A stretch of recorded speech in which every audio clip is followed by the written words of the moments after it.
There's even more bad news coming when it comes to your wallet, and home heating prices is going up. And not as well. only is your mortgage going up, your car loan, your bank line of credit is going up now with that Bank of Canada increase, but also expected to go up, Cynthia, is your home heating costs this winter. Of course, Of just course. in time for the cold weather.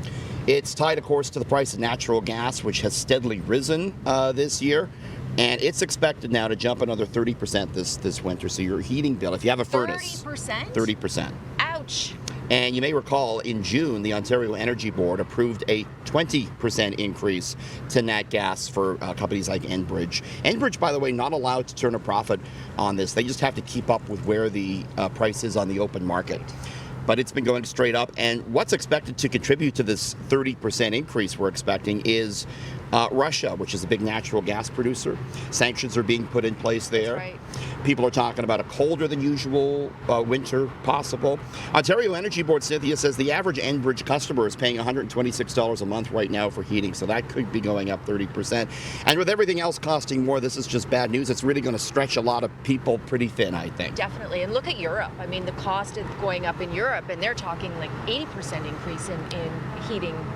It's going to be catastrophic. Wood furnaces, wood oven sales in Germany surging, I was reading. So people are trying to look for alternatives. That's how bad it is. And I read in Britain, they're talking about closing thousands of pubs because they don't think they'll be able to sustain this. Well, now I'm really worried, Cynthia, if you're talking about pubs closing here. Okay. Not good. All right. Well, let's go to some good news. Yeah. You know, everything's costing more, but Apple has decided to maybe tempt us to spend some of their money. It's one of those things you always find money for because we look at it every 2 minutes or less, Cynthia.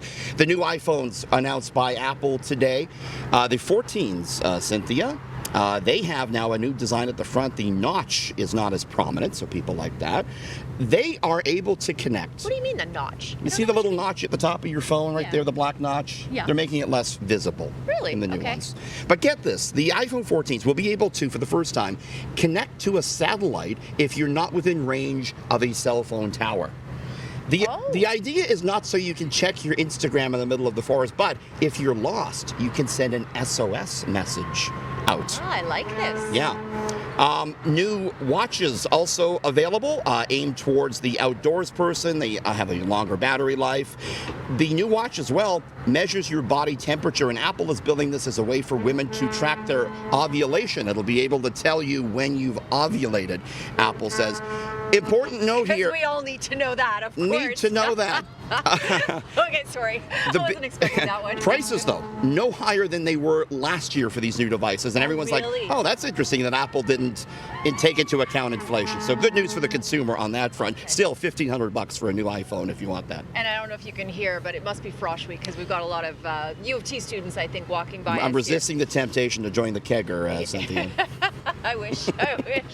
Okay, Canada's major telecom companies. Let's go to that. Yeah, this is big. Had the Rogers outage on July 8th, Yep. and so it was announced by the federal government today that Canada's telecom companies have reached an agreement to make sure that kind of doesn't happen again. It's a backup plan they put in place now, so you will be able to use 911. If your Rogers service goes down, Bell will step in. You'll be able to connect. That was a serious issue. It was a serious issue, and that's why the Trudeau government wanted to act on that.